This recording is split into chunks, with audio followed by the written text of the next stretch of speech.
En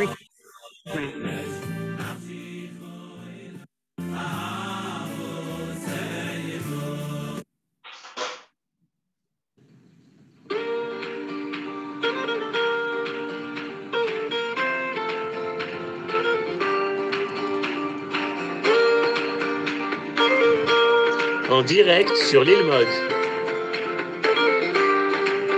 Boker Tov à toutes, Boker Tov à tous. On se retrouve comme chaque vendredi matin avec un grand plaisir avec le Rav Yehuda Ben Ishai de la communauté de Emouna Shlema. Parashat Pinchas, on se rapproche de la fin du livre de Bamidbar. Et aujourd'hui, le Rav Ben Ishai a décidé de nous parler de ce nom un petit peu de Israël, de Yehuda, de la famille, de la tribu de Yehuda. Et vous pouvez bien évidemment toujours faire une dédicace pour le cours du vendredi du Rav Ben Ishai. Et cette semaine, c'est David Elbaz qui a voulu dédier ce cours. Bechavod à Rav Ben Ishai. Shalom, shalom à tous et à toutes. Effectivement, le cours est dédié à la mémoire de William Shalom, Ben Rachamim Verachmona, Zichrono Livracha, qui est le frère de notre ami David Elbaz. Donc, le cours est consacré à sa mémoire. On va effectivement parler de la paracha de Pinchas. Et vous savez que la paracha de Pinchas fait partie du Chumash Bamidbar, qui est appelé Chumash HaPekudim. Ça veut dire quoi, Chumash HaPekudim? C'est le livre des décomptes. En fait, le Chumash Bamidbar va plusieurs fois avoir le décompte des enfants d'Israël qui, partis d'Égypte, ont traversé le désert. On est à la fin de la traversée du désert et dans notre paracha, la paracha de Pinchas, il y a la liste des familles depuis les tribus, ceux qui ont fondé les tribus d'Israël, les 12 enfants de Yaakov. Il y a la liste de toutes les familles, de toutes les tribus. Alors effectivement, aujourd'hui, on va s'attarder sur la tribu de Yehuda. La tribu de Yehuda, importante, Yehuda a quand même reçu comme rôle par son père d'être à la tête de la direction du peuple d'Israël. Et on va nous parler des enfants de Yehuda, mais il y a une surprise qui nous attend. Alors, dans le chapitre 26, au verset 19, à partir du verset 19, la Torah fait le récapitulé des enfants de Yehuda. Lisons ensemble. Voilà, Aaron est en train de nous présenter ces versets-là. Bene Yehuda, Er ve'onan. Vayamot Er ve'onan be'eretz Kenaan. Alors, on commence par nous parler de deux fils de Yehuda. Les deux fils de Yehuda sont appelés Er et Onan. Et nous dit tout de suite le verset que Er et Onan sont morts, sans nous préciser pourquoi, et en nous précisant quand même que ça s'est passé Be'eretz Kenaan. C'est une grande surprise à un double niveau. Premièrement, puisqu'on est en train de faire le décompte des enfants d'Israël dans le désert, pourquoi nous ramener à un épisode qui est très ancien, qui est de l'époque du fils de Yaakov, Yehuda, et nous dire que deux de ses fils sont morts sans nous dire pour quelle raison? Évidemment, ils ne peuvent pas être pris en considération. Ils sont morts, ils n'ont pas eu d'enfants, donc ils n'ont pas de descendance, donc ils ne font pas partie des familles de la tribu de Yehuda. Première question. Deuxième question, pourquoi nous préciser que ça s'est passé en terre de Canaan, puisque de toutes les façons, c'est là-bas que Yehuda vivait. On ne comprend pas très bien. Et on continue, et cette fois-ci, on nous parle à nouveau des Béné Yehuda, comme si il y a eu 2 fois Béné Yehuda. Vous le voyez sous vos yeux sur le texte. Le verset 19 commence Béné Yehuda, et le verset Kaf, Vayeyu Béné Yehuda le Mishpechotam. Ah, cette fois-ci, on parle bien des enfants de Yehuda qui sont devenus des familles. Le premier, les Shela, Mishpachat HaShelani, les Peretz, Mishpachat HaParzi, les Zerach, Mishpachat HaZarchi. Voilà ce qui est dit des enfants de Yehuda. Et ensuite, il va y avoir le détail des familles qui vont descendre de ces 3 enfants. Il y a ici 3 enfants qui sont rappelés. Les 3 enfants qui sont rappelés sont Shelah, Peretz et Zerach. Il faut d'abord faire remarquer que ces 3 enfants-là, Shelah, Peretz et Zerach, ne sont pas nés de la même femme. Yehuda s'est marié une première fois. Il a eu 3 fils. Sur les 3 fils, 2 sont morts, Er et Onan. Il en est resté un vivant qui aurait dû se marier avec la femme de ses frères, une espèce de yiboum, c'est Shelah. Mais Yehuda a refusé de le marier à Tamar, qui était sa belle-fille. Il est resté vivant, il a fini par se marier, il a fondé une famille. Et voilà, vous connaissez toute l'histoire, tous l'histoire de Yehuda qui va avoir des enfants avec Tamar, sa belle-fille, dans des conditions très particulières. Et de cette union entre Yehuda et Tamar vont naître 2 enfants, Peretz et Zerach. Une histoire qui n'est pas simple.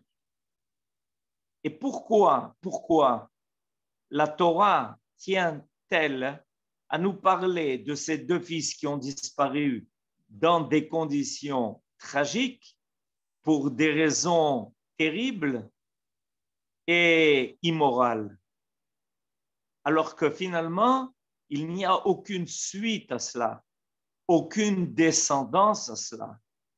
Quel rapport avec les familles qui sont maintenant en train d'être décomptées pour faire partie précisément de ceux qui vont rentrer en Eretz Israël, prendre possession de la terre d'Israël?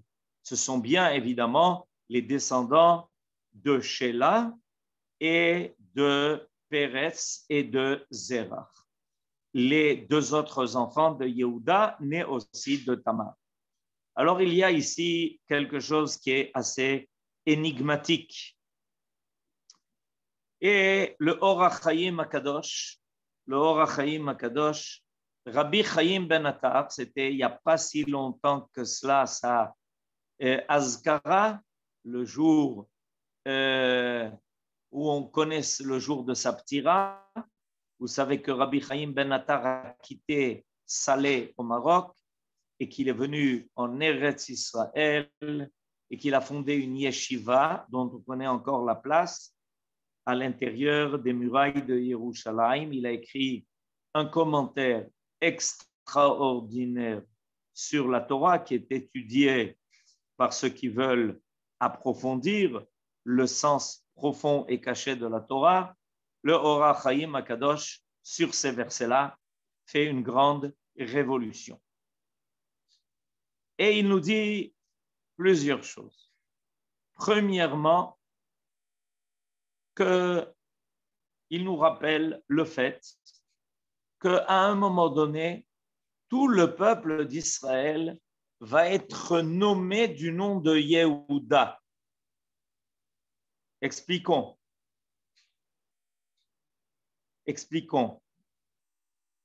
Tous les enfants d'Israël vont s'appeler des Yehudim. alors que Yehuda au départ n'était qu'une tribu, à un moment donné, à un carrefour de notre histoire, tous les enfants d'Israël vont s'appeler des Yehudim.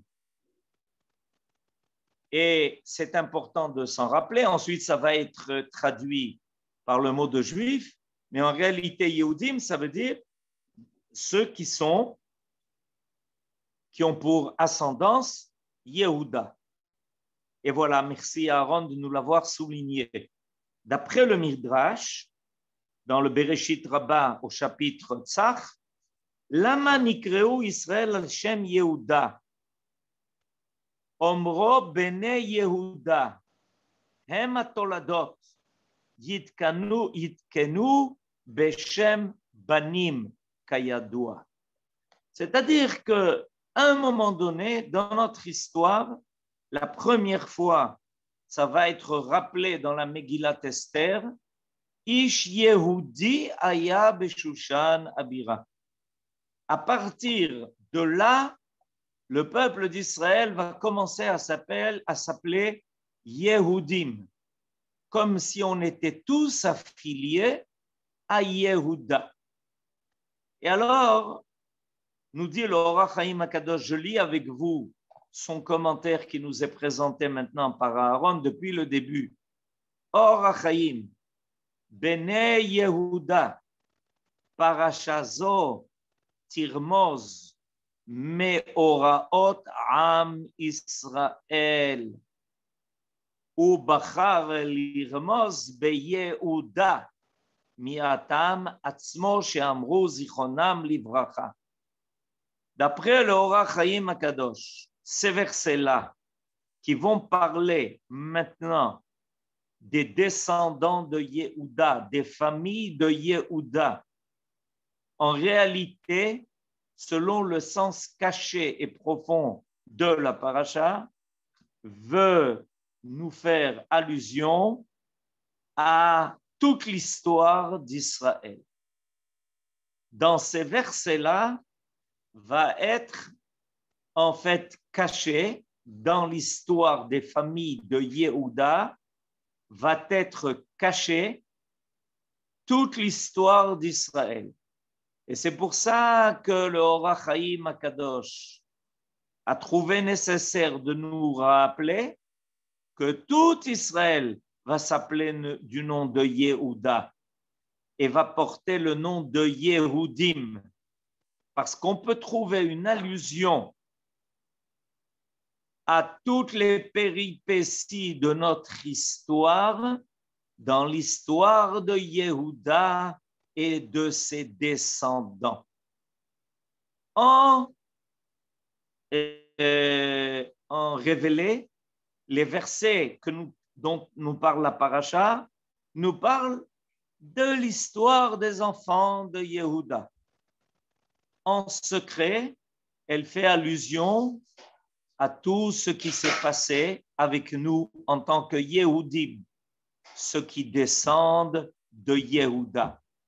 Parce qu'on est tous appelés au nom de celui qui finira par revenir et ressurgir à la fin des temps pour nous conduire et faire réussir notre histoire complètement.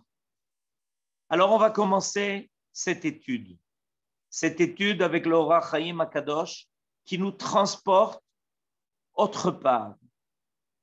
Et je suis maintenant à la fin de la 4e ligne. Ve'omro ve'onan, yirmoz le bait rishon ou bait sheni.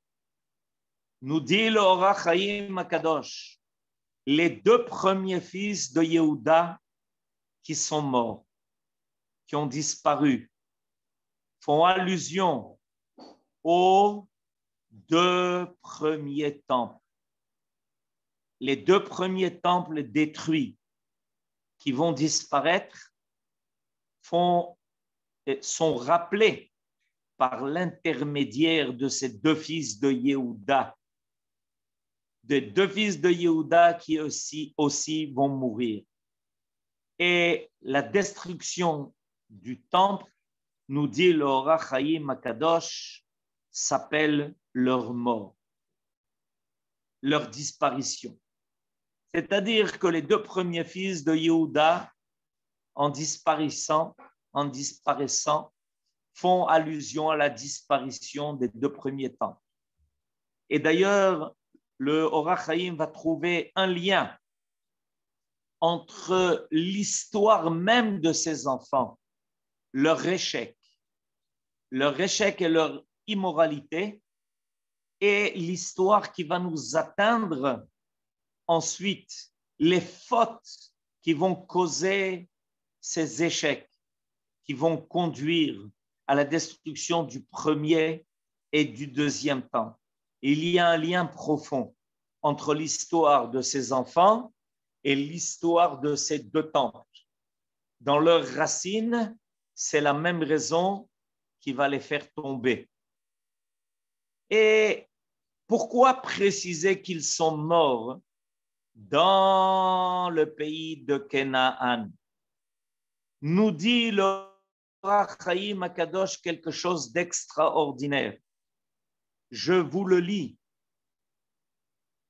Gam yirmoz siba achat klalit veishei Yisrael lo orishu aknaani venisharu yoshvim ba veze sivev leatotam miderech hamusar kayadua.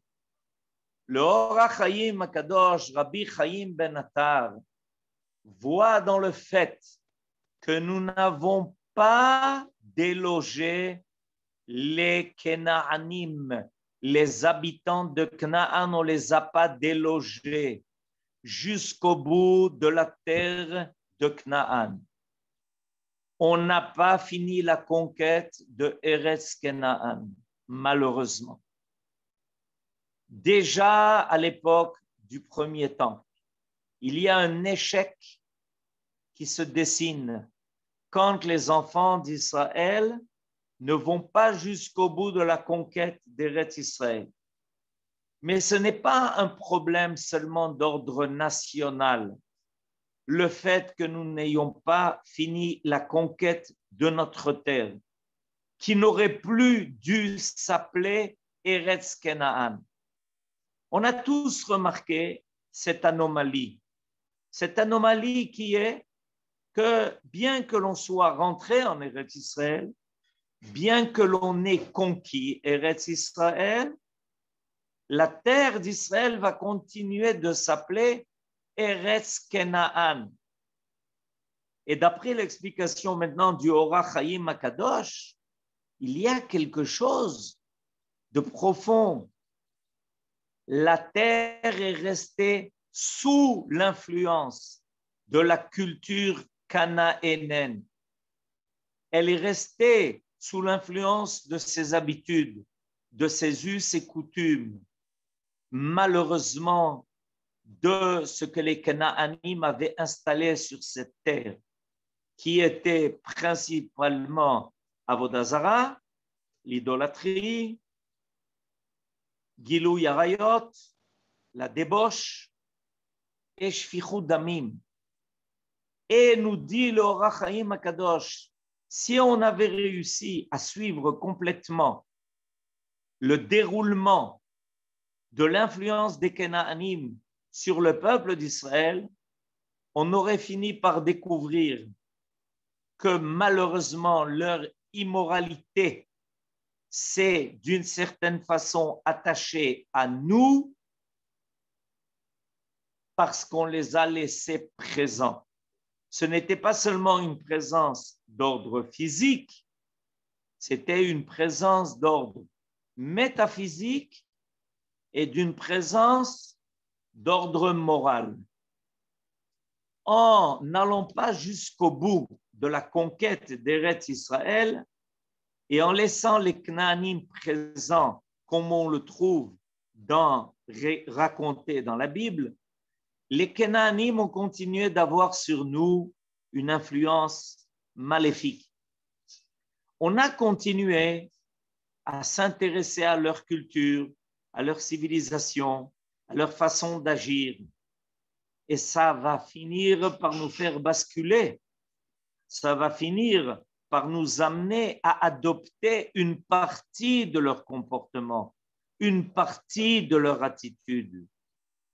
Et ça va entraîner finalement la destruction du premier temple et même du deuxième.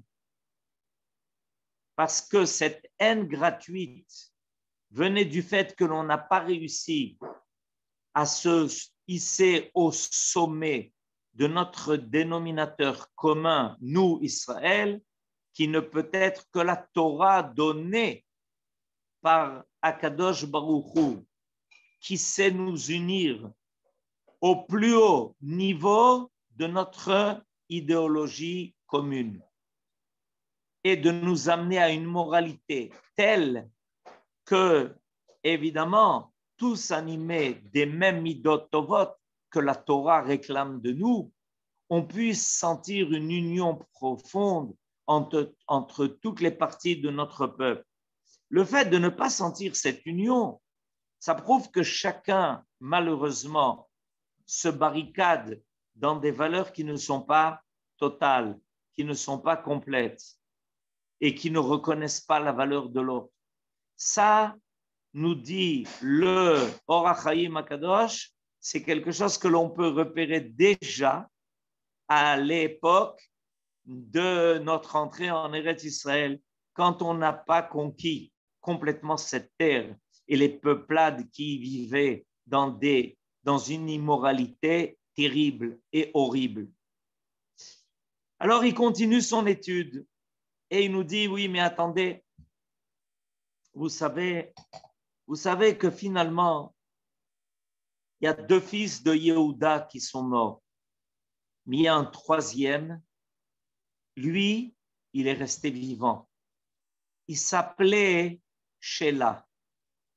Nous dit le Or HaChaim HaKadosh, Nachon Meod.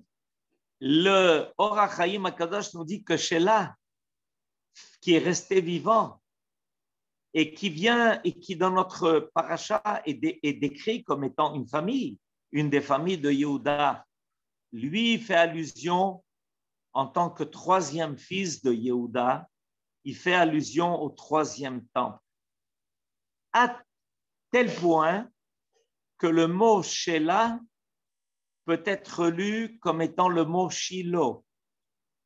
Or, quand Yehuda a reçu sa bénédiction de son père Yaakov, il l'a béni d'assumer la conduite d'Israël. Ad ki yavo Shiloh. Voilà la bracha que Yehuda va recevoir de son père. Lo yasur shevet mi Yehuda ou mechokek mi ben raglav ad ki yavo Shiloh velo yika tamim. À la fin des temps, le monde entier reconnaîtra la capacité de la descendance de Yehuda de diriger les affaires de ce monde de façon morale. Le nom Shelah, sans en écriture manquante, c'est-à-dire sans le Yud de Shiloh, peut se lire Shiloh, nous dit le Or HaChaim HaKadosh. Il y a une allusion ici au troisième Beth Amikdash, qui lui ne sera pas détruit, comme le troisième fils de Yehuda, qui est resté vivant. Il est resté vivant parce qu'il fait allusion précisément à cette descendance de Yehuda qui n'est pas mort, qui n'est pas morte, comme les 2 premiers Beth Amikdash qui sont rappelés par les 2 fils de Yehuda, Er et Onan. Lui, Shelah, c'est-à-dire Shiloh, sera celui qui viendra finalement annoncer et œuvrer pour la construction du 3e Beth Amikdash, rappelé dans la bracha de Yaakov à Yehuda, ad ki yavo Shiloh. Et il est important de remarquer que, nous dit le Or HaChaim HaKadosh, on a trouvé 2 fois seulement dans toutes les tribus et leurs familles invoquées dans notre paracha, il n'y a que 2 fois où est employé le mot vayiyu. Vayiyu dans la liste des tribus et des familles qui sont décomptées maintenant à la fin des 40 ans dans le désert. L'expression vayiyu n'est employée que 2 fois à propos de 2 tribus seulement. À propos de la tribu de Yehuda, vayiyu bene Yehuda le mishpechotam, et à propos de la tribu de Binyamin. Aussi est employé le mot vayiyu, vayiyu bene Bela. Nous dit le Or HaChaim HaKadosh, comment se fait-il que c'est seulement dans ces 2 tribus qu'est employé ce verbe-là, vayiyu, cette expression? Parce que, évidemment, c'est une expression de tsa'ar, merci à Aaron, qui nous montre tout de suite vayiyu bene Yehuda. Yirmoz, le tsa'ar, abba laem, achar churban abayit. Vai ayu bene Yehuda begalut, biyad oivehem, ashre mi shelo ta'am, shlitat sonné. Nous dit le Or HaChaim HaKadosh, regarde, les Juifs qui sont appelés dans la Bible Yehudim, descendants de Yehuda, vont connaître malheureusement les souffrances de l'exil. Heureux celui qui n'aura pas connu la souffrance d'être dominé par les autres nations. Je continue la 3e ligne. Vetimtsa shebechol hashvatim lo izkir hakatuv lashon ze shel vayiyu elakan. Ubebinyamin kayadua atam sham. Il y a 2 raisons profondes pour lesquelles on ne trouve cette expression de vayiyu. Vayiyu, nos sages nous disent qu'à chaque fois qu'on rencontre l'expression vayehi ou au pluriel vayiyu, ça fait allusion à des souffrances, à ce que malheureusement nous avons traversé dans les exils. Et effectivement, après l'exil des 10 tribus, à l'époque déjà du premier temple, 140 ans avant sa destruction, ne sont restés en Eretz Israël que 2 tribus, la tribu de Yehuda et la tribu de Binyamin. Et effectivement, c'est ce qui est dit à propos de Mordechai. Ish Yehudi aya beshushan abira, ushmo Binyamin ben Kish, Ish Yemini. Yemini, ça veut dire de la tribu de Binyamin. Nos sages nous disent que Mordechai était issu de l'alliance entre un homme de la tribu de Binyamin, c'est pour ça qu'il s'appelait Ish Yemini, et une mère de la tribu de Yehuda. Mordechai était le résultat de ces 2 forces réunies, de la force de Yehuda et de la force de Binyamin. Ish Yehudi, Ish Yemini. Ce sont ces 2 tribus qui vont devoir assumer la survie d'Israël parmi les nations, en passant par toutes les étapes dès la destruction du premier temple et du deuxième temple. Les exils, celui de Babylonie et celui de Édom. Et ils vont souffrir. Et c'est pour ça qu'à propos de ces deux familles est rappelée l'expression Vayiyu. Mais d'un autre côté, on est rassuré parce que dans notre paracha, on nous parle de la suite et on nous dit que de Yehuda va apparaître ceux qui vont continuer Israël, ceux qui vont amener Israël jusqu'au temps de sa Géoula, jusqu'au temps de l'apparition de la descendance de Yehuda à travers ceux qui vont assumer cela. Et on va prendre la Megillat Ruth. Or, dans la Megillat Ruth, vous savez très bien qu'à la fin de la Megillah, on nous parle précisément de la descendance du roi David, de l'ascendance du roi David. Et regardez comment commence cette histoire de la fin de la Megillat Ruth. Elle aurait pu commencer par Boaz et par Ruth, puisque ce sont eux qui, en se mariant, vont finalement engendrer le roi David. Eh bien non. Figurez-vous que l'ascendance du roi David commence par le verset « Ve'ele toldot paretz, peretz olid et chetzron ». On nous parle de Peretz. On commence l'ascendance de David par Peretz. Vechetzron olid et Ram, Veram olid et Aminadav, Veaminadav olid et Nachshon, Venachshon olid et Salma, Vesalmon olid et Boaz, ou Boaz olid et Oved, Ve'oved olid et Yishai, Ve'yishai olid et David. Quand on a voulu nous annoncer l'ascendance de David, on commence par Peretz. Alors le Or HaChaim HaKadosh ne peut contourner cela.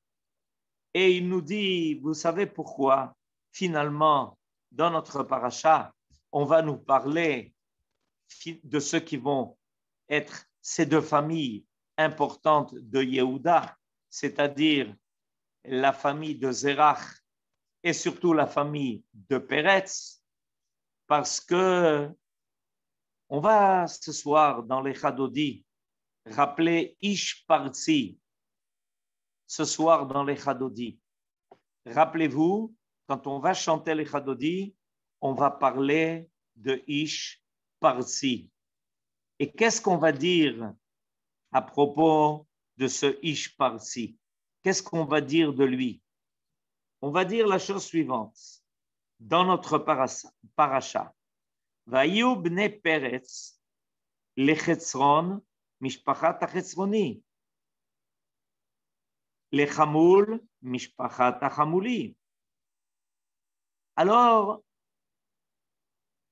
intéressant de voir, nous dit le Or HaChaim HaKadosh, les Peretz mishpachat haparzi, toda rabba, yafe meod. Et les Peretz mishpachat haparzi, dans le verset Kaf, je vous lis le Or HaChaim HaKadosh. Yirmoz, ça fait allusion à ce que nos sages ont enseigné dans le traité de Sanhedrin. Chez Amelech, Poretz Gader Lasot Lo Derech. Le roi, celui qui descend de Peretz, a la faculté, il a le droit d'ouvrir un nouveau chemin, même s'il doit passer par des terrains qui appartiennent à certains. Ve'a Kavana, et l'intention, nous dit le Or HaChaim HaKadosh, continuant son étude sur les allusions qui sont faites dans cette paracha, sur ce qui va se passer avec la descendance de Yehuda, il nous dit voilà l'intention. Ve'a Kavana, ki bevo abba mi Peretz. Quand finalement celui qui vient de Peretz Je vous l'ai lu à la fin de la Megillat Ruth. Quand il arrivera, Yu Kol Israël Mishpachat Aparzi Melachim. Tout Israël accédera à un niveau de royauté vers l'Otosman. Et à propos de ce temps-là futur, nous est dit, merci, Toda Rabba Aaron, je relis depuis le début du texte de Orach Chaim Akadosh qui nous est maintenant présenté par Aaron sur l'écran, chez Amelech, Poretz Geder, La'asot lo derech. Le roi a ce droit-là de s'ouvrir un chemin là où il faut, sans tenir compte d'aucune barrière. Vea kavana, et l'intention profonde, qui bevo abba mi Peretz, quand le descendant de Peretz, c'est-à-dire le descendant de David, comme on l'a rappelé à la fin de Megillat Ruth, apparaîtra, Yu kol Israël, mi mishpachat aparzi melachim. Viendra un temps où tout Israël sera considéré comme des rois. Et à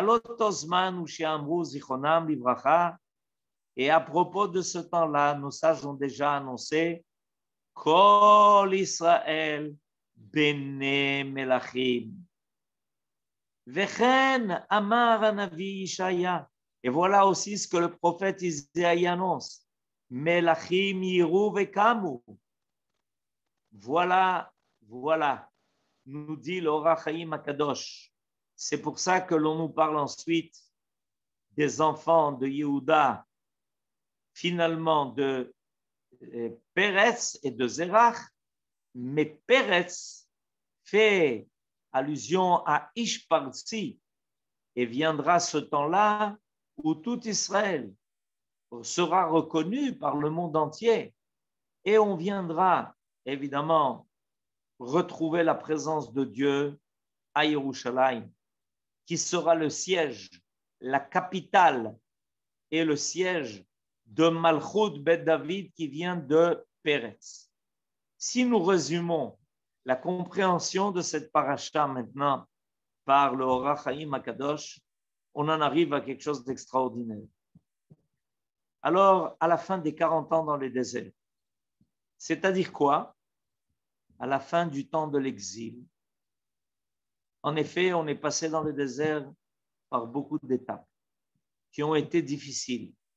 On a affronté énormément de difficultés au sein même de notre peuple et à l'extérieur, par ceux qui ont même voulu nous faire disparaître, comme Amalek, Balak et Bilam.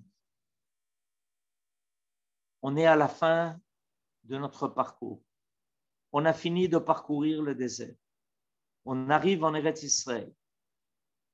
On essaye de s'y installer. Mais par 2 fois, on n'a pas terminé notre tâche. On n'a pas réussi à rendre complètement Eretz Kenaan pour en faire Eretz Israël. Par 2 fois, les enfants de Yehuda vont mourir. Er et Onan, qui font allusion aux 2 temples, qui vont être détruits.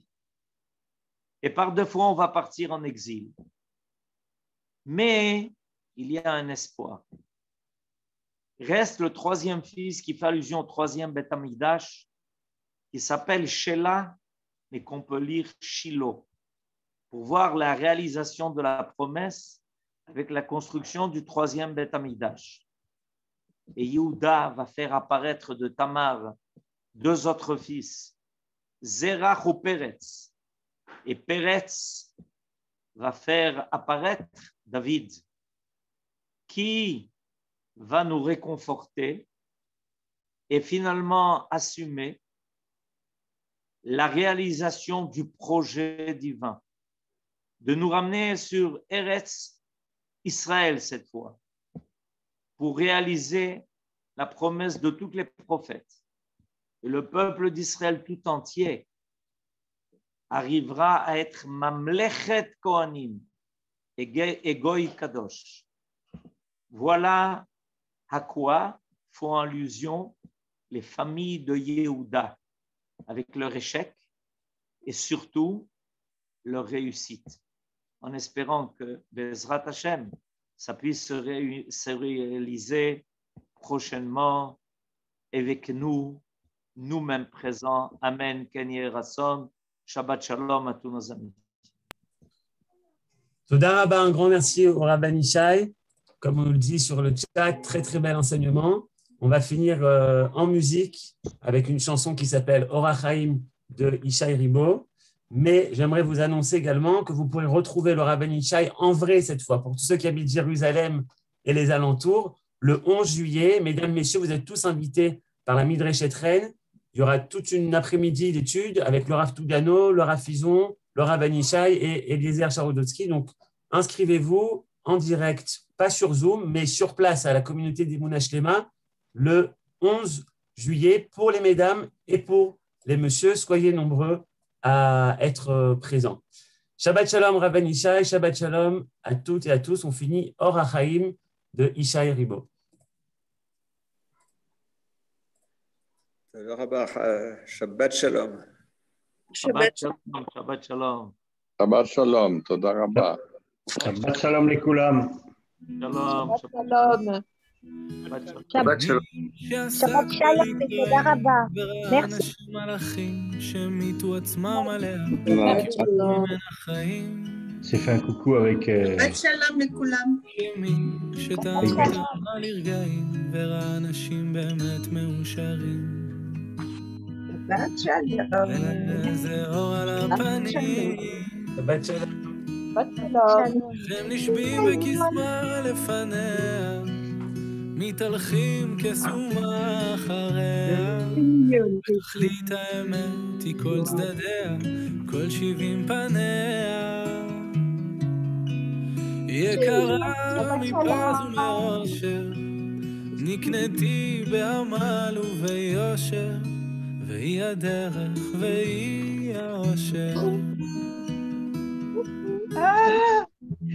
Ils sont mignons. Shabbat Shalom.